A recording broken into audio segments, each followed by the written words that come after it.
എല്ലാവർക്കും യേശുവിൻ നാമത്തിൽ വന്ദനം. കഴിഞ്ഞ ദിവസങ്ങളിലൊക്കെയും നടത്തിയ കർത്താവിൻ്റെ കരം അനുഭവിക്കുന്നവർക്കായി ദൈവത്തെ സ്തുതിക്കുന്നു. ജീസസ് എവരിഡേ ശ്രദ്ധിക്കുന്ന ഓരോ പ്രിയപ്പെട്ടവരും ദൈവത്തിൻ്റെ പ്രത്യേകം ഉണർവിനായി തിരഞ്ഞെടുക്കപ്പെട്ട മാനപാത്രങ്ങളെന്ന് ഞാൻ നിങ്ങളെ വിശേഷിപ്പിക്കട്ടെ. നിങ്ങളുടെ മേലുള്ള വിളിയാണ് ഈ പ്രാർത്ഥനയിലേക്ക് നിങ്ങൾ തുടർമാനമായി ശ്രദ്ധിക്കുവാൻ കാരണം. പല രാജ്യങ്ങളിലും പല സ്ഥലങ്ങളിലും ഇരുന്ന് നമ്മളൊരു കുടുംബമായി ഒരുമിച്ച് പ്രാർത്ഥിച്ച് ഒരുമിച്ച് ചേർന്ന് ദൈവത്തെ ആരാധിക്കുന്നു. കർത്താവിൻ്റെ സന്നിധിയിൽ എപ്പോഴും നമുക്ക് വിശ്വസ്തരായിരിക്കാൻ കർത്താവ് കൃപ തരട്ടെ. ചില സമയങ്ങളിൽ നിനക്ക് മധുരമായി തോന്നുന്ന ചിലർ നിനക്ക് എപ്പോഴും അങ്ങനെ ആയിരിക്കണമെന്നില്ല. ഓർക്കുക, ചിലപ്പോഴൊക്കെ നമ്മൾ മധുരമായി കാണുന്ന പലരും അവർ നമുക്ക് ഒരിക്കൽ ഒരു മധുരമായിരുന്നു, എപ്പോഴും മധുരമായിരുന്നെങ്കിലും ചില സമയത്ത് മധുരമാകണമെന്നില്ല. അതായത് എല്ലാവർക്കും ഇഷ്ടമുള്ള ഏറ്റവും മധുരമുള്ള ചോക്ലേറ്റ് പോലും എക്സ്പയർ ആകുന്നുണ്ടല്ലോ. ഏറ്റവും മധുരമുള്ള ചോക്ലേറ്റ് പോലും എക്സ്പയർ ആകുന്നുണ്ടെങ്കിൽ നമ്മൾ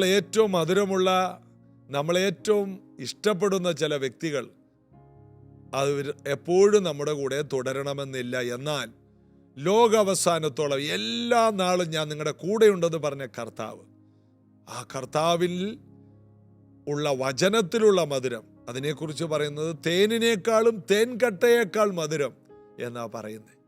ആ മധുരത്തിൽ ആനന്ദിപ്പാൻ കർത്താവ് നമ്മെ ശക്തീകരിക്കട്ടെ. ചേർന്ന് പാടി യേശുവിനെ ആരാധിക്കാം. എൻ്റെ ജീവിതമാണ് എൻ്റെ ആരാധന, ഞാൻ യേശുവിലായതിനാ. എൻ്റെ ജീവിതമാണ് എൻ്റെ ആരാധന, ഞാൻ യേശുവിലായതിനാ. എൻ്റെ ജീവിത ശൈലിയാണ് ആരാധന, ഞാൻ യേശുവിനാലയമാ. എൻ്റെ ജീവിത ശൈലിയാണ് ആരാധന, ഞാൻ യേശുവിനാലയമാ. ആരാധ്യനാം ദൈവത്തിന് ജീവയാഗമാണ് ആരാധന. ജീവൻ തന്നായ എൻ്റെ യേശുവിന് എൻ്റെ സ്നേഹമാണ് ആരാധന. ആരാധ്യനാം ദൈവത്തിന് ജീവയാഗമാണ് ആരാധന. ജീവൻ തന്നായ എൻ്റെ യേശുവിന് എൻ്റെ സ്നേഹമാണ് ആരാധന. സ്വർഗപിതാവിൻ മാർവിൽ ചേർത്തതിന ഈ ബന്ധമാണ് ആരാധന. സ്വർഗപിതാവിൻ മാർവിൽ ചേർത്തതിന ഈ ബന്ധമാണ് ആരാധന. തിരുക്കരങ്ങളിൽ ആശ്രയം വെച്ചതിന ഏതു നേരത്തും ആരാധന. തിരുക്കരങ്ങളിൽ ആശ്രയം വെച്ചതിന ഏതു നേരത്തും ആരാധന. ആരാധ്യനാം ദൈവത്തിന് ജീവയാഗമാണ് ആരാധന. ജീവൻ തന്നായ എൻ്റെ യേശുവിന് എൻ്റെ സ്നേഹമാണ് ആരാധന. ആരാധ്യനാം ദൈവത്തിന് ജീവയാഗമാണ് ആരാധന. ജീവൻ തന്നായ എൻ്റെ യേശുവിന് എൻ്റെ സ്നേഹമാണ് ആരാധന. എൻ്റെ യേശുവിൻ പാദത്തിൽ പകരുന്നത് നല്ല തൈലമാണ് ആരാധന. എൻ്റെ യേശുവിൻ പാദത്തിൽ പകരുന്നത് നല്ല തൈലമാണ് ആരാധന. ഇതിലും വിലയേറിയതൊന്നുമില്ല, എൻ്റെ ദൗത്യമാണ് ആരാധന. ഇതിലും വിലയേറിയതൊന്നുമില്ല, എൻ്റെ ദൗത്യമാണ് ആരാധന. ആരാധ്യനാം ദൈവത്തിന് ജീവയാഗമാണ് ആരാധന. ജീവൻ തന്നായ എൻ്റെ യേശുവിന് എൻ്റെ സ്നേഹമാണ് ആരാധന. ആരാധ്യനാം ദൈവത്തിന് ജീവ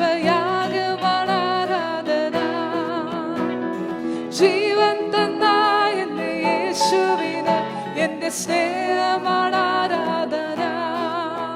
പരിശുദ്ധാത്മാവെന്നെ നയിക്കുന്നതാ, എന്നും പുതിയതാണ് ആരാധന. പരിശുദ്ധാത്മാവെന്നെ നയിക്കുന്നതാ, എന്നും പുതിയതാണ് ആരാധന. തിരുസാന്നിധ്യം എന്നിൽ നിറയുന്നതാ, തേജസ്സേറും ഈ ആരാധന. തിരുസാന്നിധ്യം എന്നിൽ നിറയുന്നതാ, തേജസ്സേറും ഈ ആരാധന. തിരുസാന്നിധ്യം എന്നിൽ നിറയുന്നതാ, തേജസ്സേറും ഈ ആരാധന. തിരുസാന്നിധ്യം എന്നിൽ നിറയുന്നതാ, തേജസ്സേറും ഈ ആരാധന. ആരാധ്യനാം ദൈവത്തിന് ജീവയാഗമാണ് ആരാധന. ജീവൻ തന്ന എന്റെ യേശുവിന് എന്റെ സ്നേഹമാണ് ആരാധന. ആരാധ്യനാം ദൈവത്തിന് ജീവയാഗമാണ് ആരാധന. ജീവൻ തന്ന എന്റെ യേശുവിന് എന്റെ സ്നേഹമാണ് ആരാധന. ആരാധ്യനാം ദൈവത്തിന് ജീവയാഗമാണ് ആരാധന. ജീവൻ തന്ന എന്റെ യേശുവിന് എന്റെ സ്നേഹമാണ് ആരാധന. ഞങ്ങൾ കണ്ടും കേട്ടും ഇരിക്കുന്നത് പ്രസ്താവിക്കാതിരിക്കാൻ കഴിയില്ല എന്നാണ് കഴിഞ്ഞ ദിവസം നമ്മൾ ധ്യാനിച്ചത്. അപ്പോസ്തല പ്രവൃത്തി 4-ാം അധ്യായത്തിൽ നമ്മൾ 20-ാം വാക്യം അങ്ങനെ കണ്ടു. 21-ാം വാക്യം, ഈ സംഭവിച്ച കാര്യം കൊണ്ട് എല്ലാവരും ദൈവത്തെ മഹത്വപ്പെടുത്തുകയാൽ അവരെ ശിക്ഷിക്കുന്നത് ജനനിമിത്തം വഴിയൊന്നും കാണായികൊണ്ട് അവർ പിന്നെയും തർജ്ജനം ചെയ്തവരെ വിട്ടയച്ചു. 22-ാം വാക്യം, ഈ അത്ഭുതത്താൽ സൗഖ്യം പ്രാപിച്ച മനുഷ്യൻ 40-ൽ അധികം വയസ്സുള്ളവനായിരുന്നു. നീണ്ട 40-ലധികം വർഷം മുടന്തനായ മനുഷ്യൻ, എഴുന്നേൽക്കാത്ത മനുഷ്യൻ, ഒരു മനുഷ്യായുസിൻ്റെ നേർപകുതി എന്ന് പറയാം. 80 വയസ്സ് വരെയാണ് ഒരു മനുഷ്യൻ്റെ ഇപ്പോഴത്തെ ആയുസ്സെന്നിരിക്കട്ടെ. അതിൻ്റെ നേർപകുതി ജീവിതത്തിൻ്റെ, ഒരു മനുഷ്യ ജീവിതത്തിൻ്റെ നേർപകുതി നടക്കാത്തൊരു മനുഷ്യൻ ഇതാ 40 വയസ്സ് കഴിഞ്ഞപ്പോൾ നടക്കാൻ തുടങ്ങി. ജീവിതത്തിൻ്റെ ഒരു നല്ല ആയുസ് നഷ്ടപ്പെട്ടെന്ന് കരുതി ഭാരപ്പെടേണ്ട. കർത്താവിൻ്റെ ശക്തി പ്രവഹിച്ചാൽ ജീവിതത്തിൽ ഒരു പുതിയ അധ്യായം എഴുതി ചേർക്കും. അതുകൊണ്ട് തീർന്നു പോയി എന്ന് ആരും ചിന്തിക്കരുത്. കർത്താവിനോട് അടുക്കുമ്പോൾ, കർത്താവിൻ്റെ ശക്തിയോട് അടുക്കുമ്പോൾ ഏത് സാഹചര്യങ്ങളെയും കർത്താവ് മാറ്റി മറിക്കും എന്നുള്ളതിൻ്റെ തെളിവാണ് ഈ വാക്യം. ഈ അത്ഭുതത്താൽ സൗഖ്യം പ്രാപിച്ച മനുഷ്യൻ 40-ലധികം വയസ്സുള്ളവനായിരുന്നു. പരിശുദ്ധാത്മാവ് എന്തിനാണ് അങ്ങനെ എഴുതി ചേർത്തത്? കാരണം അറിയണം, 40 വയസ്സോടെ പലരും പിന്നെ നോർമൽ തീഷ്ണത കുറഞ്ഞ് കുടുംബജീവിതത്തിൻ്റെ നല്ല സമയമായി കല്യാണം കഴിച്ച് 25 വയസ്സിലൊക്കെ കല്യാണം കഴിച്ചാൽ പിന്നെ ഒരു 15 വർഷം കൂടി കഴിഞ്ഞു, പിള്ളേരായി, പിള്ളേരും വലുതായി വരുന്നു. പിന്നെ ഒരു നോർമൽ, പിന്നെ വലിയ സ്വപ്നങ്ങളൊന്നും ഇല്ല 40 കഴിഞ്ഞാൽ. അങ്ങനെ പോകുന്നൊരു പരുവം. അവിടെ വെച്ചാണ് ഇദ്ദേഹത്തിന് കർത്താവ് ഒരു പുതിയ തുടക്കം കൊടുക്കുന്നു. മോശയ്ക്ക് തീർന്നു എന്ന് ചിന്തിച്ച 80-ാമത്തെ വയസ്സിൽ വീണ്ടും ഒരു 40 കൊടുത്തു. അപ്പോൾ ദൈവത്തിന് ഇഷ്ടം പോലെ കാര്യങ്ങൾ ചെയ്യാം. മരണവും ജീവനും ദൈവത്തിൻ്റെ കയ്യിലാണ്. അത് നാവിൽ അധികാരം ലഭിച്ച മനുഷ്യർക്ക് ദൈവത്തിൻ്റെ കൃപ പകരുകയാണ്. നന്മ വേണമോ നാവിനെ ഉപയോഗിച്ചാൽ മതി, തിന്മ വേണമോ നാവിനെ ഉപയോഗിച്ചാൽ മതി. നമ്മുടെ നാവ് കൊണ്ട് തന്നെ നമുക്ക് നല്ലൊരു ഭാവിയെ ഉണ്ടാക്കാൻ കഴിയും. ഇതാ പത്രോസും യോഹന്നാനും അവരുടെ നാവ് കൊണ്ട് ഒരു മനുഷ്യനൊരു ഭാവി ഉണ്ടാക്കി കൊടുത്തു. അവരുടെ മേൽ വ്യാപരിക്കുന്ന ദൈവശക്തിയാൽ അവരുടെ മേലുള്ള ദൈവിക അധികാരത്താൽ, യേശുവിൻ്റെ നാമത്താൽ ഒരു മനുഷ്യനൊരു ജീവിതം ഉണ്ടാക്കി കൊടുത്തു. അടുത്ത വാക്യം 23. വിട്ടയച്ച ശേഷം അവരെ വിട്ടയച്ചു. ഒരു ദിവസം അവരെ നേരം വെളുക്കുന്നവരെയും അവിടെ പിടിച്ചു നിർത്തി, വിസ്തരിച്ചു, തർജ്ജനം ചെയ്തു, വിട്ടയച്ചു. എന്നാൽ അവിടെയൊന്നും അവർ പതറിയില്ല.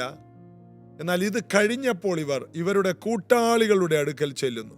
23. വിട്ടയച്ച ശേഷം അവർ നേരെ പോയത് കൂട്ടാളികളുടെ അടുക്കൽ ചെന്നു.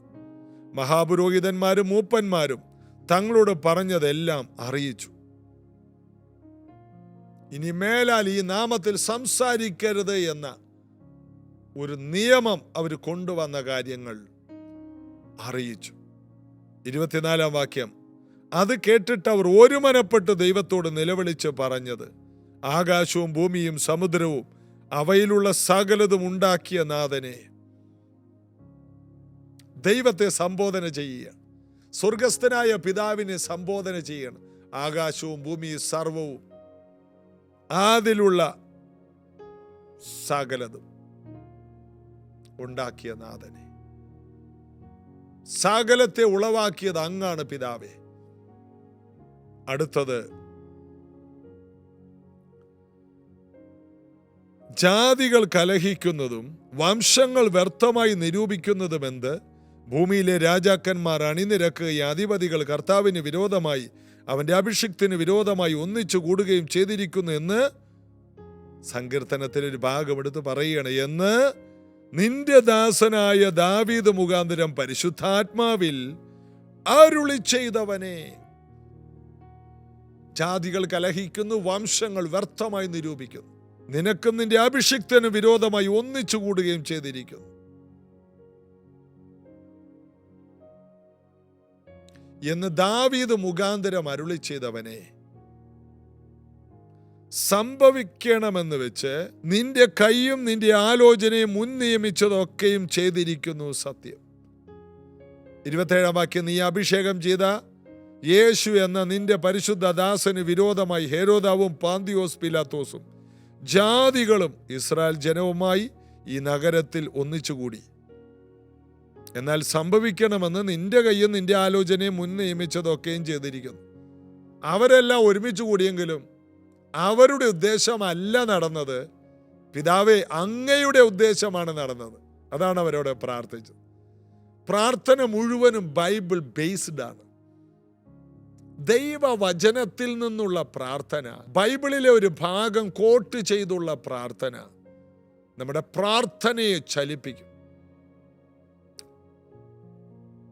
പ്രാർത്ഥനയിൽ മുഴുവനും ദൈവവചനം ചേർക്കാമോ? പ്രസംഗത്തിൽ മാത്രമല്ല, പ്രാർത്ഥനയിൽ ദൈവവചനം ചേർക്കാമോ?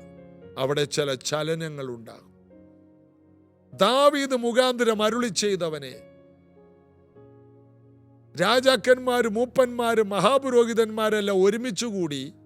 എങ്കിലും നീ ആലോചിച്ച കാര്യം അവിടെ സംഭവിച്ചു. അവരൊരുമിച്ച് കൂടിയ പലതും നടന്നില്ല. നേരത്തെ പിടിച്ചു കൊല്ലാൻ നോക്കി, നടന്നില്ല.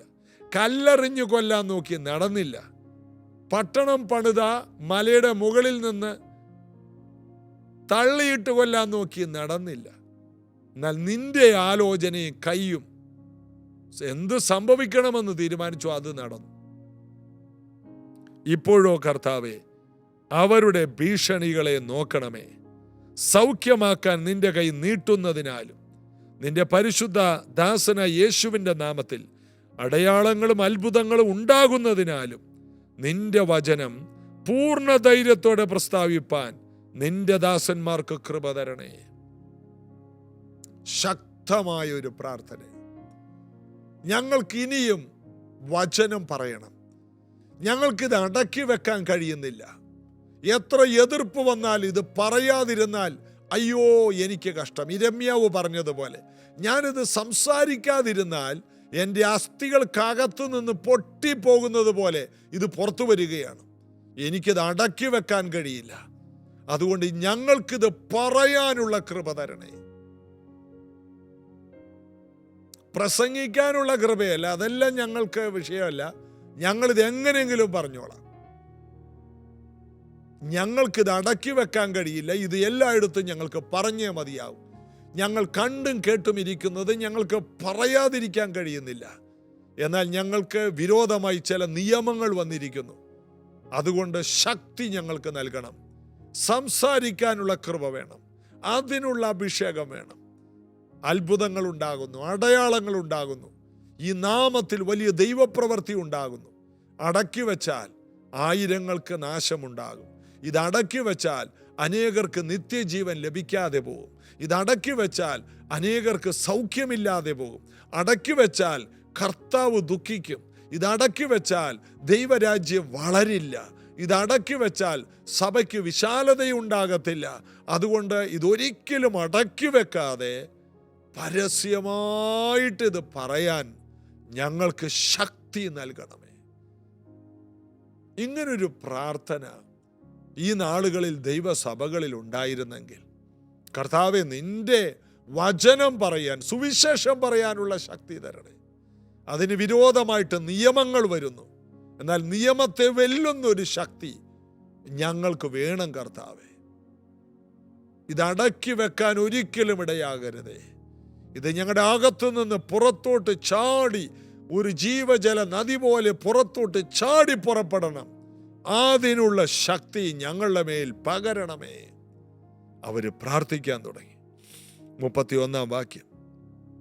ഇങ്ങനെ പ്രാർത്ഥിച്ചപ്പോൾ, പ്രാർത്ഥന 1 മണിക്കൂർ പ്രാർത്ഥിച്ചപ്പോഴെന്നല്ല, 3 ദിവസം ഉപവസിച്ച് പ്രാർത്ഥിച്ചപ്പോഴെന്നല്ല, 40 ദിവസം വെള്ളം കുടിക്കാതെ ഉപവസിച്ചപ്പോഴൊന്നുമല്ല അവിടെ എഴുതിയിരിക്കുന്നത്. ഇങ്ങനെ പ്രാർത്ഥിച്ചപ്പോൾ, ദൈവവചനത്തോട് ചേർത്ത് പ്രാർത്ഥിച്ചപ്പോൾ, ദൈവഹിതപ്രകാരം എന്തപേക്ഷിച്ചാലും അവൻ നമ്മുടെ അപേക്ഷ കേൾക്കുന്നു എന്നുള്ളത് നമുക്കവനോടുള്ള ധൈര്യമാകുന്നു എന്ന് യോഹന്നാൻ തൻ്റെ ലേഖനത്തിൽ എടുത്തു പറയുന്നു. അവൻ്റെ ഹിതപ്രകാരം എന്തപേക്ഷിച്ചാൽ. അപ്പോൾ ബൈബിൾ ബേസ്ഡ് പ്രാർത്ഥന ദൈവഹിതപ്രകാരമുള്ള പ്രാർത്ഥനയുണ്ട്. ബൈബിളിലെ വചനം എടുത്തിട്ട്, ഉദാഹരണത്തിന് കർത്താവേ, നെഹമ്യാവിനെ പോലെ ഈ കാലഘട്ടത്തിൽ ഇടിഞ്ഞു കിടക്കുന്ന ദൈവസഭയുടെ, തീ വെച്ച് കിടക്കുന്ന യെരുശലേമിന്റെ സഭയുടെ അല്ലെങ്കിൽ ദൈവസഭയുടെ വാതിലുകളും മതിലുകളും കെട്ടിപ്പൊക്കാൻ ഒരു ഉറപ്പുള്ള ദൈവസഭ പണിതെടുക്കാൻ ഞങ്ങളെ ഉപയോഗിക്കണമെന്ന് പ്രാർത്ഥിച്ചാൽ, ഈ കാലഘട്ടത്തിലെ നെഹമ്യാവുമാരെ കാണുമ്പോൾ കർത്താവ് കൈയടിക്കും. ഈ കാലഘട്ടത്തിലും നെഹമ്യാവുമാരുണ്ടോ? ഈ കാലഘട്ടത്തിൻ്റെ ഏലീശമാരായിട്ട് എഴുന്നേറ്റ് വരണം. കർത്താവേ, ദേശം ഗർഭനാശകം, വെള്ളം ചീത്തയാണ്, അതിനെ പഥ്യമാക്കുന്ന ഏലീശയാക്കി എന്നെ എഴുന്നേൽപ്പിക്കണമേ. തീ കൊണ്ട് ഉത്തരമരുളുന്ന ദൈവം തന്നെ ദൈവം എന്ന് വെളിപ്പെടുത്തി ജനങ്ങളെ മുഴുവനും ദൈവത്തിലേക്ക് തിരിച്ച ഏലിയാവായിട്ട് എന്നെ എഴുന്നേൽപ്പിക്കണമേ. ബൈബിൾ ബേസ്ഡ് പ്രയർ, വചനാധിഷ്ഠിതമായ പ്രാർത്ഥന. ബൈബിളിലെ ഏത് ഭാഗം വായിച്ചിട്ട് ആ ഭാഗത്തു നിന്നൊരു പ്രാർത്ഥന, കർത്താവേ, ഇതുപോലെയുള്ള ജനങ്ങളെ എഴുന്നേൽപ്പിക്കണം, എന്നെയും കുടുംബമായിട്ട് എഴുന്നേൽപ്പിക്കണം, യേശുവിൻ നാമത്തിൽ, ആമേൻ. അല്ലാതെ രാവിലെ എഴുന്നേറ്റിട്ട് ഒരു പഴയ പാട്ട് പാടിയിട്ട് ഭിത്തിയിൽ ചാരിയിരുന്ന് കൊച്ചപ്പനെ അനുകരിക്കണേ, ചിറ്റമ്മയെ അനുകരിക്കണേ, സോദര സോദര സോദര, ആ പഴയ പല്ലവി കളഞ്ഞിട്ട് ഒരാവേശത്തോടെ, വ്യത്യസ്തമായിട്ട്, തീഷ്ണതയോടെ സ്വർഗത്തിൻ്റെ കരങ്ങളെ ഒന്ന് കുലുക്കത്തക്ക രീതിയിലുള്ളൊരു പ്രാർത്ഥന. ഇവിടെ നിന്ന് സ്വർഗത്തിൽ ചെന്ന് സ്വർഗം കുലുങ്ങിയാൽ അടുത്ത കുലുക്കം താഴെ ഉണ്ടാകും. അവിടെ വായിക്കുന്നു, ഇങ്ങനെ പ്രാർത്ഥിച്ചപ്പോൾ അവർ കൂടിയിരുന്ന സ്ഥലം കുലുങ്ങി. എന്തുകൊണ്ടാണ് കുലുങ്ങിയത്? അവരാദ്യം വചനം കൊണ്ട് സ്വർഗത്തെ കുലുക്കി. സ്വർഗം കുലുങ്ങിയപ്പോൾ ഭൂമി കുലുങ്ങി. ഭൂമിയെ മാത്രം കുലുക്കാൻ നോക്കിയാൽ സ്വർഗം അനങ്ങത്തില്ല. സ്വർഗത്തെ കുലുക്കാൻ ദൈവവചന അധിഷ്ഠിതമായ പ്രാർത്ഥന വേണം. ഇങ്ങനെ പ്രാർത്ഥിച്ചപ്പോൾ ഭൂമി കുലുങ്ങി. അടുത്തത്, എല്ലാവരും പരിശുദ്ധാത്മാവ് നിറഞ്ഞവരായി ദൈവവചനം ധൈര്യത്തോടെ പ്രസ്താവിച്ചു. പരിമിതികളെല്ലാം പൊളിഞ്ഞുപോയി. എല്ലാവരും പരിശുദ്ധാത്മാവ് നിറഞ്ഞു. അപ്പോൾ പരിശുദ്ധാത്മാവ് വന്നു, പരിശുദ്ധാത്മാവ് നിറഞ്ഞു, പരിശുദ്ധാത്മാവിൽ സംസാരിക്കാൻ തുടങ്ങി. അതുകൊണ്ട് തീർന്നോ? വീണ്ടും നിറഞ്ഞു. അപ്പം നിറവെന്നുള്ളത് ഒരു പ്രാവശ്യമല്ല, എപ്പോഴും പ്രാർത്ഥനയിൽ ആ നിറവ് അടുത്ത ലെവൽ കയറി വരും. ഓരോ മീറ്റിംഗ്, ഓരോ മൂമെന്റിലും ഓരോ നിറവ് നമ്മൾ ചോദിക്കണം. പോരാ കർത്താവ്, ഈ നിറവ് പോരാ, ഈ സീസണ് വേണ്ട നിറവ് എനിക്ക് വേണം, ഈ ജൂൺ മാസത്തിൽ ജീവിക്കാൻ വേണ്ട നിറവ് വേണം.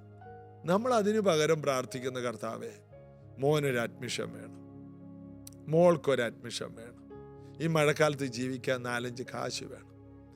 കർത്താവേ, ഈ പഴയ പല്ലവി തന്നെ കളഞ്ഞിട്ട് നമ്മുടെ കുറച്ച് കാര്യങ്ങൾ ഒതുങ്ങാതെ ദൈവരാജ്യത്തിൽ എന്തെങ്കിലും ചെയ്യാൻ സ്റ്റെപ്പ് വെക്ക്.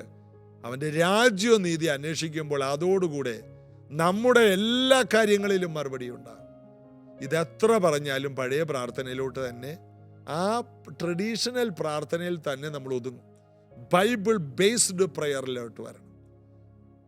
ഓരോ അധ്യായത്തിലും പറയുന്ന കാര്യം വെച്ച് നമ്മൾ ഒന്ന് പ്രാർത്ഥിക്കണം. അങ്ങനെ പ്രാർത്ഥിക്കുമ്പോൾ ഒരു കുലുക്കമുണ്ടാകും. എല്ലാവരും അഭിഷേകത്താൽ നിറയും, ധൈര്യമുള്ളവരാ. വചനം എല്ലാവർക്കും സംസാരിക്കാനുള്ള ശേഷിയുണ്ടാകും. കർത്താവ് കൃപ തരട്ടെ. നമുക്ക് ഒരുമിച്ച് പ്രാർത്ഥിക്കാം. യേശുവിൻ്റെ നാമത്തിൽ ഇന്നിത് കേട്ട എല്ലാ വീടുകളിലും, എല്ലാ ഹൃദയങ്ങളിലും ഒരു പരിപാവനമായ മാറ്റമുണ്ടാകട്ടെ. ഭയങ്കരമായൊരു മൂവ് ഉണ്ടാകട്ടെ. അടിസ്ഥാനങ്ങളെ കുലുക്കുന്ന ദൈവവചനാധിഷ്ഠിതമായ തീഷ്ണതയുള്ള ഒരു പ്രാർത്ഥന ഓരോ വ്യക്തികളിൽ നിന്നും പുറത്തു വരട്ടെ. പരിശുദ്ധാത്മാവ് അത് ചെയ്യണം. ജനങ്ങളെ സൗഖ്യമാക്കുന്ന, ജനങ്ങളെ വിടുവിക്കുന്ന, കർത്താവിൻ്റെ രാജ്യത്തിന് നീതിക്ക് വേണ്ടി നിൽക്കുന്ന ഒരു കൂട്ടമായി ജീസസ് എവരിഡേയിലെ ഓരോ കുടുംബങ്ങൾ, ഓരോ വ്യക്തികളായി തീരട്ടെ. കർത്താവ് അത് ചെയ്യണം. ഇത് കേൾക്കുന്നവർ സൗഖ്യവും വിടുതലും സ്വീകരിക്കട്ടെ. ഒരു പുതിയ തുടക്കമുണ്ടാകട്ടെ യേശുവിൻ നാമത്തിൽ. ആമേൻ. കർത്താവിൻ്റെ കൃപയിൽ നമുക്ക് നിറയാം, കർത്താവിൽ ബലപ്പെടാം. നാളെ ഇതേ സമയത്ത് നമുക്ക് ഒരുമിച്ച് കാണാൻ വീണ്ടും കർത്താവ് കൃപ തരട്ടെ. God bless you.